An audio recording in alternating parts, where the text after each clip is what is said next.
A very warm and cheerful good morning, dear students. Today we will study Government of India structure. So basically today we will study how the MPs and MLAs will be chosen. So before we will study how the MPs and MLA will be chosen, first we see the procedure of government. So basically in our constitution recognize the federalist system. So according to federalism, our government is divided into two categories.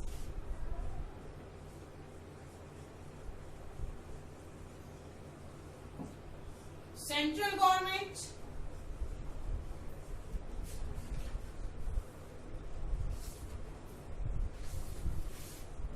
and state government.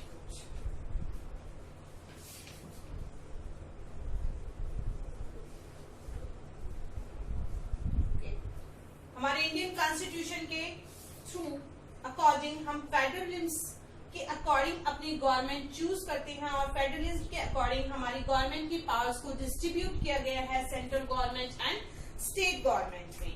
So first we study the central government.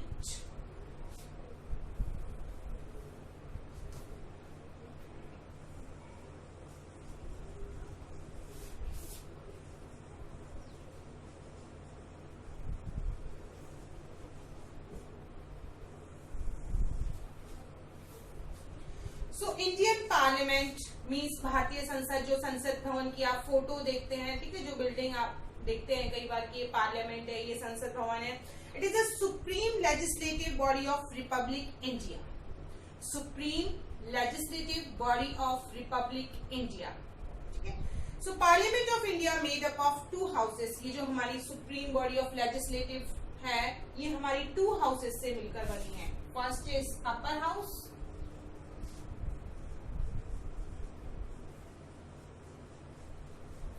next one is lower house.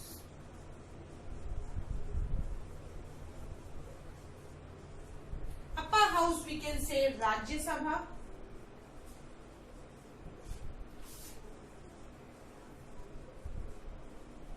and lower house we can say Lok Sabha.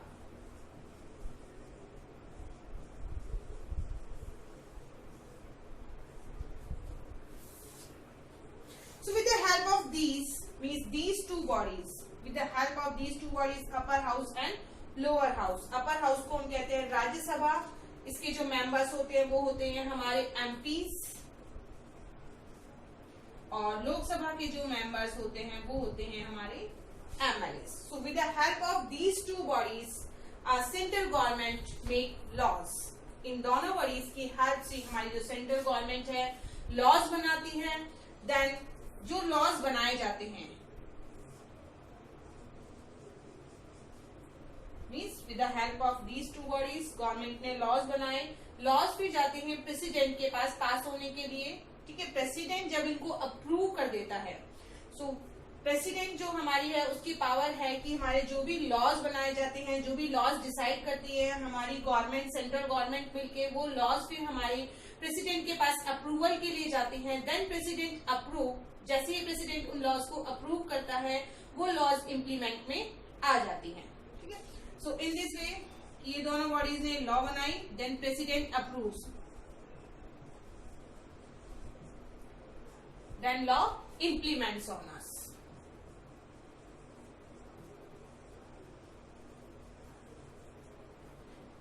But कुछ conditions में president को लगता है कि ये law suitable नहीं है, according नहीं है, या कुछ प्रॉपर वे में नहीं बनी है, तो उस लॉ को ये डिसमिस भी कर सकता है. मीन्स अगेन उस लॉ में कुछ मॉडिफिकेशन करने के लिए, उस लॉ को दोबारा से बनाने के लिए भी कह सकता है. It is the power of president.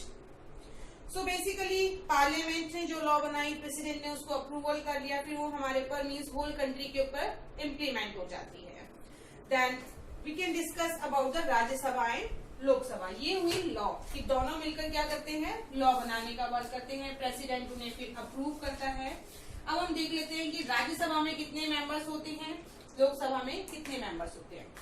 So basically Rajya Sabha जो हमारी होती है that is the upper house, और कॉन्स्टिट्यूशन के अकॉर्डिंग इसमें जो मैक्सिमम मेंबर्स है, मैक्सिमम मेंबर्स की जो लिमिट है वो हमारी हो सकती है 250 मेंबर्स.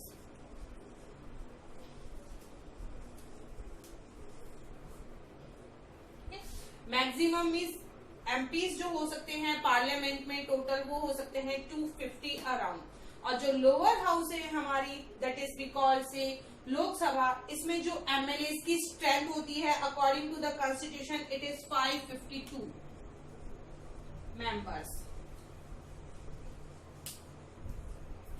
ठीक है, सेंट्रल गवर्नमेंट है, सेंट्रल गवर्नमेंट में हमारे अपर हाउस और लोअर हाउस दो बॉडी से मिलकर बनाए हैं। हमारा पार्लियामेंट जो है ये दोनों बॉडी मिलकर लॉज बनाती हैं। लॉज बनाने के बाद प्रेसिडेंट के पास अप्रूवल के लिए जाती है लॉज, प्रेसिडेंट के अप्रूवल के बाद वो लॉज हमारे ऊपर मीन्स होल कंट्री के ऊपर इम्प्लीमेंट की जाती है। तो मेंबर्स कितने होते हैं अपर हाउस में, बेसिक मीन्स लोकसभा में जो मेंबर्स की टोटल स्ट्रेंथ होती है अकॉर्डिंग टू कॉन्स्टिट्यूशन मैक्सिमम जो स्ट्रेंथ हो सकती है वो 250 है। लोअर हाउस में जो मैक्सिमम स्ट्रेंथ हो सकती है वो हो सकती है हमारे 552। तो ये जो मैक्सिमम स्ट्रेंथ है अभी हमारे जो एट प्रेजेंट करंट में जो अपर हाउस की स्ट्रेंथ है दैट इज 245।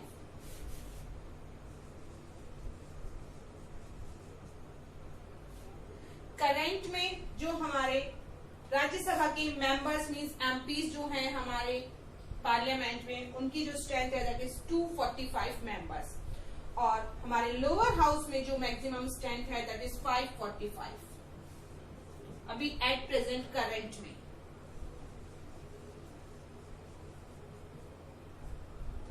तो हमारी मैक्सिमम स्ट्रेंथ कॉन्स्टिट्यूशन के अकॉर्डिंग 250 तक हो सकती है, अभी एट प्रेजेंट में 245 है मींस 5 और इंक्रीज हो सकते हैं। ऐसे ही same way according to constitution 552 members हो सकते हैं member of parliament, member of legislative assembly sorry.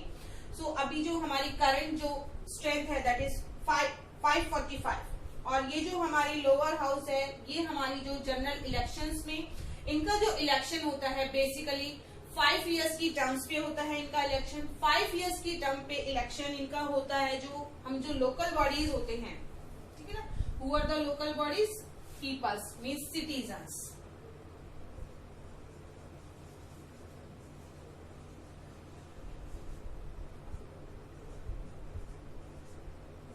ये स्ट्रेंथ होनी चाहिए अकॉर्डिंग टू कॉन्स्टिट्यूशन, अभी एट प्रेजेंट में 545 है। ठीक है, इसका जो टर्म होता है 5 इयर्स का होता है। मीन्स एक बार मेंबर ऑफ लेजिस्लेटिव असेंबली बनने के बाद जो उसका टाइम पीरियड होगा वो 5 इयर्स का होगा। 5 इयर्स के बाद फिर से इलेक्शन होंगे, और ये जो इलेक्शंस होते हैं इनमें हम डायरेक्टली अपने वोट कास्ट करते हैं, और डायरेक्टली वोट कास्ट करके मीन्स हर एक स्टेट में असेंबली कॉन्स्टिट्यूएंसीज डिसाइडेड होती है। जिस कॉन्स्टिट्यूएंसी से एमएलए खड़ा होता है हम उसके लिए वोट कास्ट कर सकते हैं, और उसको हम एज अ रिप्रेजेंटेटिव चूज कर सकते हैं, एज अ लीडर चूज करते हैं। तो जितने भी एमपीज और एमएलए चूज किए जाते हैं, बेसिकली एमपीज जो चूज किए जाते हैं उनका एक अलग प्रोसीजर है, एमएलए का अलग प्रोसीजर है। मीन्स एमपीज जो होते हैं वो भी हमारे ही थ्रू बेसिकली चूज किए जाते हैं, बट ये इनडायरेक्टली वे में हमारे थ्रू चूज किए जाते हैं। अब वो इनडायरेक्टली वे में कैसे चूज किए जाते हैं, पहले हम देख लेते हैं एमएलए को, कि ये जो एमएलए हमारे होते हैं डायरेक्टली चूजन होते हैं। Directly chosen means we local people cast a vote and choose our representative, कि जो एमएलए की सीट के लिए खड़े होते हैं हम डायरेक्टली उनको जो पूरी लोकल बॉडी है हमारी वो वोट कास्ट करके इनको चूज कर सकती है, और इनका टाइम जो रहता है, इनका टर्म जो रहता है दैट इज ऑफ 5 इयर्स। और जो हमारे राज्यसभा के मेंबर्स हैं,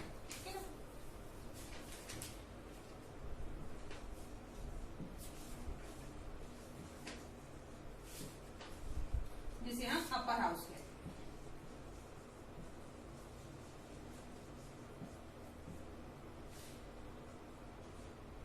बेसिकली ये जो मेंबर्स हैं हमारे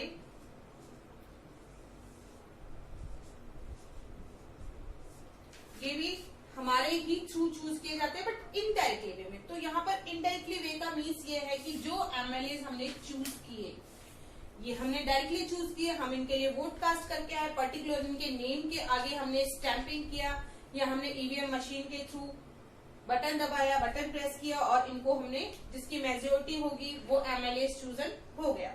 अब ये जितने भी एमएलए हैं, ठीक है, ये एमएलए मिलकर जो हमारे वोट होते हैं एमपीज की सीट के लिए, जैसे ये खड़े हुए थे हमारे इलेक्शन कंटेस्ट किया था इन्होंने एमएलए की सीट के लिए। अब जो चूजन एमएलएज हैं, चूजन एमएलएज हमारे एमपीज के लिए वोट करेंगे। जो हमारे चूजन एमएलएज हैं, जो रिप्रेजेंटेटिव बन चुके हैं, लीडर बन चुके हैं, एमपी की सीट के लिए जो मेंबर खड़ा होता है, इलेक्शन कंटेस्ट करता है, तो उनको वोटिंग कौन करता है? एमएलएज। एमएलएज को हमने डायरेक्टली चूज किया। एमपी की सीट के लिए जो कंटेस्टेंट खड़ा हुआ उसको एमएलएज ने वोट किया। तो इनडायरेक्टली वे में हमने ही इन्हें चूज किया है एमएलएज को, और ये फिर एमपीज को चूज कर रहे हैं। तो इनडायरेक्टली वे में एमपीज को हम ही चूज कर रहे हैं, बट एमएलएज को डायरेक्ट वे में, एमपीज को इनडायरेक्ट वे में। ठीक है। So in this manner MLAs and MPs will be chosen. इस मैनर में कि हम डायरेक्टली वोट कास्ट करके एमएलएज को चूज कर लेते हैं। फिर हमारे जो भी इलेक्टेड एमएलएज होते हैं, सिलेक्टेड एमएलएज लीडर्स जो हमारे होते हैं, वो एमपीज को हमारे इलेक्ट करते हैं। अब बेसिकली जो सीट्स होती है हमारी 545 सीट्स जो अभी है एट प्रेजेंट में, उसमें से जो हमारी लोकसभा की सीट है, ठीक है, लोकसभा की मैं बात कर रही हूँ यहाँ पर,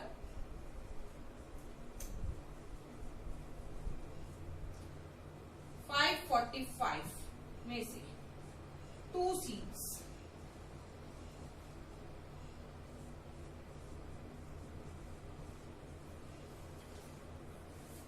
एंग्लो इंडियन की होती है। ठीक है ना, ये दोनों प्रेसिडेंट के थ्रू नॉमिनेटेड होते हैं।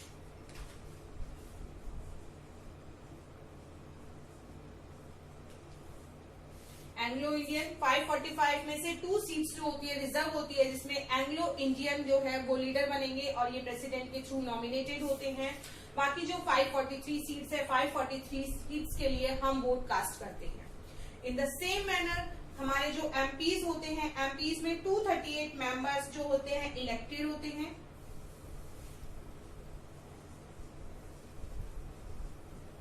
और 12 जो हमारे मेंबर्स हैं, ठीक है, ये पूरा 250 के अकॉर्डिंग मैं डाटा बता रही हूं आपको।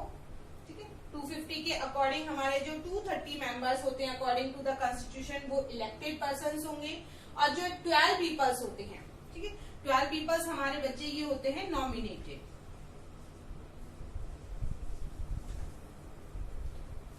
238 इलेक्टेड हो गए, मींस एमएलए जिसको वोट कास्ट करेंगे वो 238 सीट्स पे होंगे। बाकी जो 12 सीट्स हमारी रिमेनिंग बची, उन 12 सीट्स पे हमारे होंगे नॉमिनेटेड पीपल। और बेसिकली ये नॉमिनेटेड पीपल्स होते हैं, ये एवरी फील्ड से लिए जाते हैं। लाइक जैसे हमारा हो गया सोशल वर्कर्स हो गए, तो बेसिकली जो सोशल वर्कर होते हैं बहुत ज्यादा नॉलेजफुल होते हैं, बहुत ज्यादा कुछ अच्छा सोसाइटी के लिए उन्होंने किया होता है, तो उन पीपल में से नॉमिनेटेड होते हैं। या एंटरटेनमेंट फील्ड में से, जैसे एंटरटेनमेंट फील्ड में से हमारी रेखा जो है, रेखा हीरोइन जो है वो एमपी बन चुकी है। ठीक है, उसके अलावा गेम्स की फील्ड में से होते हैं, सचिन तेंदुलकर जो है वो भी हमारे एमपी बन चुके हैं। तो इस टाइप से एवरी फील्ड से, लिटरेचर की फील्ड से, आर्ट की फील्ड से, सोशल फील्ड से, एंटरटेनमेंट की फील्ड से, सभी फील्ड से पीपल्स को नॉमिनेट किया जाता है और ये प्रेसिडेंट के थ्रू अपॉइंटेड होते हैं। ठीक है, 238 मेंबर्स इलेक्ट करेंगे एमएलए, बाकी जो 12 मेंबर्स रिमेनिंग मेंबर्स हैं वो हमारे नॉमिनेटेड किए जाते हैं, प्रेसिडेंट के थ्रू इनको नॉमिनेटेड किया जाता है। और ये जो एमएलए होते हैं, एमएलए जो वोट कास्ट करते हैं, ठीक है ना, एमपीज के लिए, एमएलए जो वोट कास्ट करते हैं एमपीज के लिए, उसे हम कहते हैं सिंगल ट्रांसफरेबल वोट। सो एमएलए जो वोट कास्ट कर रहे हैं उसको कहते हैं सिंगल ट्रांसफरेबल वोट। ठीक है, ये हमारा सिस्टम हो गया कि कैसे वोट कास्ट किए जाते हैं, एमएलए कैसे एमपीज को हमारे इलेक्ट करते हैं, कितनी सीट्स हमारी एमएलए की होती हैं पार्लियामेंट में, कितनी सीट्स हमारी पार्लियामेंट में राज्यसभा में एमपीज की होती है। उसके बाद हम बात करते हैं types of election in India.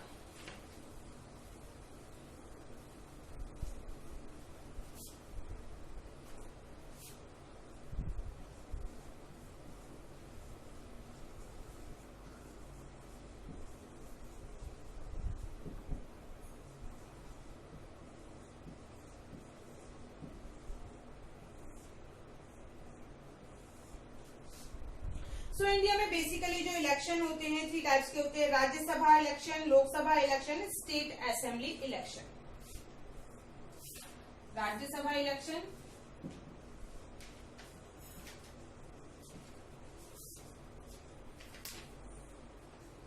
Lok Sabha election,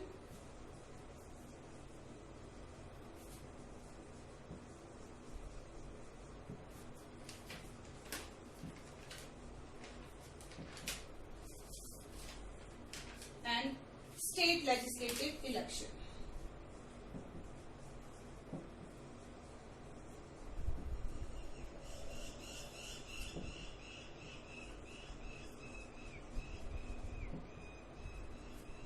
So basically जो भी इलेक्शन होते हैं बेसिकली गवर्नमेंट को फॉर्म करने के लिए 3 टाइप्स के हमारे इंडिया में इलेक्शन होते हैं। राज्यसभा के इलेक्शन होते हैं, लोकसभा इलेक्शन होते हैं और स्टेट लेजिस्लेटिव इलेक्शन होते हैं।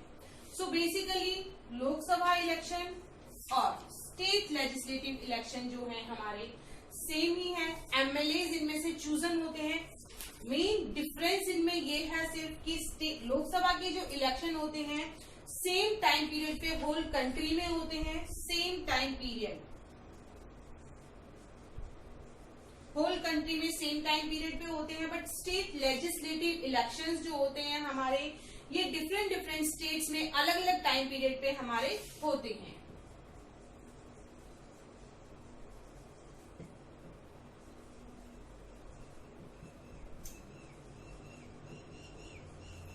फाइव ईयर्स की इनकी गवर्नमेंट होती है, सेम प्रोसीजर है इनका। लोकल बॉडीज है वो वोट कास्ट करने के लिए जाती है। 5 ईयर्स का टर्म है इनका, ठीक है। नेक्स्ट हमारे जो राज्यसभा के इलेक्शन होते हैं बेसिकली ये हमारे जो मेंबर्स होते हैं इनका जो ड्यूरेशन होता है, वर्किंग ड्यूरेशन होता है वो 6 ईयर्स का होता है। इनका टाइम पीरियड जो होता है एमएलए का 5 ईयर्स का होता है। राज्यसभा मेंबर्स का जो ड्यूरेशन होता है वो 6 ईयर्स का होता है। And every second year means हर 2 साल में इसके जो 1/3 मेंबर्स होते हैं 1/3 मेंबर्स रिटायर हो जाते हैं और न्यू मेंबर्स इलेक्ट कर लिए जाते हैं। नेक्स्ट 2 ईयर्स में फिर से 1/3 मेंबर्स रिटायर होंगे और फिर से इलेक्ट किए जाएंगे। तो इस तरह से राज्यसभा का इलेक्शन मीन्स राज्यसभा का जो टर्म होता है दैट इज ऑफ 6 ईयर्स का होता है। बट एवरी 2 ईयर में इसके मेंबर्स 1/3 मेंबर्स चेंज होते रहते हैं इसमें। तो एक साथ सभी मेंबर्स जो हैं वो वर्क नहीं कर पाते हैं। बट ये फिक्स 5 ईयर्स के लिए होता है। जो मेंबर्स एक बार चूज हो गए वो पूरे 5 ईयर्स के लिए वर्क करेंगे। उसके अलावा ये जो लोकसभा है, लोकसभा में जो हमारे एमएलए हैं, ठीक है ना, एमएलए गवर्नमेंट कैसे बनाते हैं। अब होल कंट्री में देखा जाता है जब हमारे इलेक्शन हो गए एमएलए हर पार्टी से एमएलए हमारे इलेक्ट होके आ गए। एमएलए इलेक्ट होने के बाद हमने बात की थी 545 सीट्स होती है जिसमें से 2 मेंबर्स नॉमिनेटेड होते हैं। तो 543 सीट्स हमारे पास रिमेनिंग बची। तो 543 एमएलए में से हम देखेंगे कि किस पार्टी के कितने एमएलए हमारे पास आए हैं। लाइक मान लीजिए कि बीजेपी के हमारे इसमें से आए हैं 200 एमएलए, कांग्रेस के आए हैं 150 एमएलए और अदर्स पार्टी जो हमारी बच गई रेस्ट उसमें से उतने एमएलए आए हैं।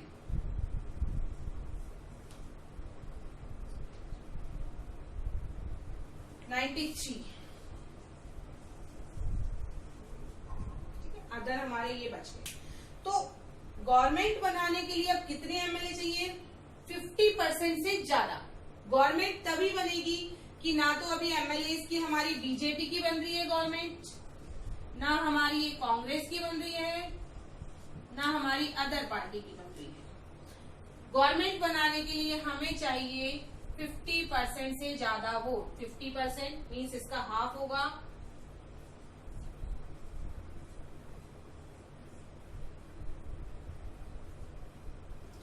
टू 207 सीट्स हमें चाहिए आगा। और बीजेपी के पास है अभी हमारी 200 सीट्स। तो इसका मीन्स बीजेपी की गवर्नमेंट नहीं बन रही है। कांग्रेस के पास है 150 सीट्स, इसकी भी गवर्नमेंट हमारी नहीं बन रही है। तो गवर्नमेंट कैसे बनेगी जब तक 50% सीट्स हमारे पास नहीं होंगी। तो ये 50% सीट्स के लिए गवर्नमेंट जो है हमारे एमएलए जो है, ठीक है, वो कॉलिएशन करते हैं। कॉलिएशन मीन्स अलायंस करते हैं दूसरी पार्टी के साथ, जिसे हम कहते हैं गठबंधन। दूसरी पार्टी से कहते हैं कि वो उसे सपोर्ट करे। लाइक अगर अदर जो पार्टी है बीजेपी को सपोर्ट करती है तो बीजेपी की गवर्नमेंट हमारी बन जाएगी। अगर अदर पार्टी के सभी जो एमएलएज हैं, जो एमएलएज इलेक्ट हुए हैं, वो कांग्रेस की पार्टी में मर्ज हो जाते हैं, कांग्रेस की पार्टी को सपोर्ट करते हैं, तो हमारी कांग्रेस की पार्टी बनेगी। तो in this way the government decided. तो जो मेजोरिटी बनी मीन्स लाइक आप लगाइए कि गवर्नमेंट हमारी बनी बीजेपी की। 7 मेंबर्स की नीड थी, 7 मेंबर या 8 मेंबर जो हैं अदर पार्टी में से 7 मेंबर्स ने कॉलिएशन किया बीजेपी के साथ। तो कॉलिएशन के थ्रू हमारी गवर्नमेंट, जो गठबंधन के थ्रू जो गवर्नमेंट बनती है उसे कॉलिएशन गवर्नमेंट कहते हैं। तो कॉलिएशन के थ्रू हमारी जो गवर्नमेंट बनी वो हमारी बनी बीजेपी की गवर्नमेंट। अब जो गवर्नमेंट बनी है, ठीक है, एमएलए जितने भी हैं, अब एमएलए मिलकर नॉमिनेट करते हैं प्राइम मिनिस्टर। मीन्स अपने बीच में से ही किसी एक मेंबर को वो as a prime minister select करते हैं, सहमति से वोटिंग कास्ट करते हैं या सब मिलजुल के, ठीक है। जैसे सभी ने अपने कुछ 5 मेंबर्स ने अलग नेम नॉमिनेट किया है, 5 ने अलग किया है, तो सभी वोटिंग करेंगे कि जिसकी मेजोरिटी ज्यादा होगी वो प्राइम मिनिस्टर बनेगा। और बेसिकली जो प्राइम मिनिस्टर होता है वो रूलिंग पार्टी का होता है। रूलिंग पार्टी का मीन्स जिसके मेंबर ज्यादा आएंगे असेंबली में, लाइक ज्यादा एमएलए जो है बीजेपी के हैं, तो बेसिकली वो चाहेंगे कि कोई ऐसा मेंबर हो जो बीजेपी के लिए वर्क करे, तो बीजेपी का ही प्राइम मिनिस्टर वो नॉमिनेट करेंगे। कांग्रेस की गवर्नमेंट अगर हमारी बनती है तो वो ऐसे मेंबर को नॉमिनेट करेंगे एज अ प्राइम मिनिस्टर कि जो उनके फेवर के लिए वर्क करे, तो कांग्रेस के किसी मेंबर को नॉमिनेट करेंगे। तो इस टाइप से हमारा प्राइम मिनिस्टर जो होते हैं वो नॉमिनेटेड होके हमारे प्राइम मिनिस्टर बन जाते हैं। सो इसके अलावा जो हमारी जो स्टेट्स हैं, 28 states हैं, as we know that we are having 28 states. Before 2009 we are having the 29 states. 2019 से पहले हमारी कंट्री में 29 states थे, बट 2019 के आफ्टर अब हमारे पास हैं states 28. 2014 से पहले भी हमारे पास 28 थे, उसके बाद तेलंगाना बना 2014 में, तो 29 states हो गए थे। Again we are having the 28 states. तो 28 स्टेट्स में से ऐसी 6 स्टेट्स हैं जहां पर यूनिक कैमरल असेंबली है। यूनिक कैमरल असेंबली और बाई कैमरल असेंबली क्या होती है? बेसिकली यूनिक कैमरल असेंबली वो होती है जहां पर लेजिस्लेटिव असेंबली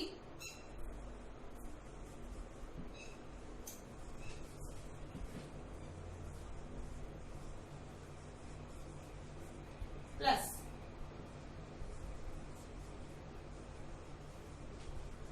लेजिस्लेटिव काउंसिल जिस स्टेट में होती है वो हमारी होती है यूनिकैमरल।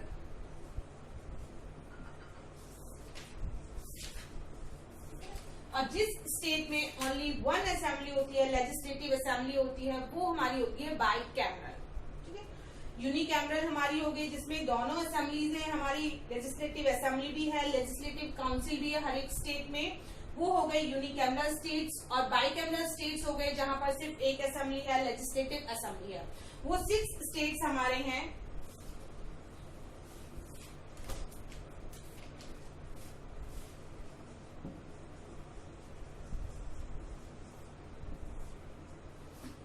आंध्र प्रदेश,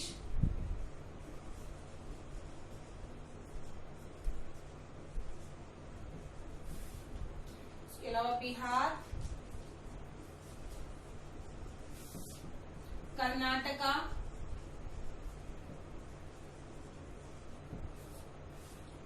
महाराष्ट्र,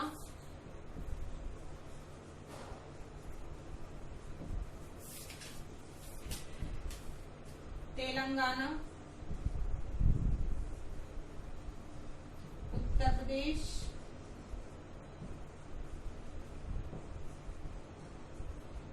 एंड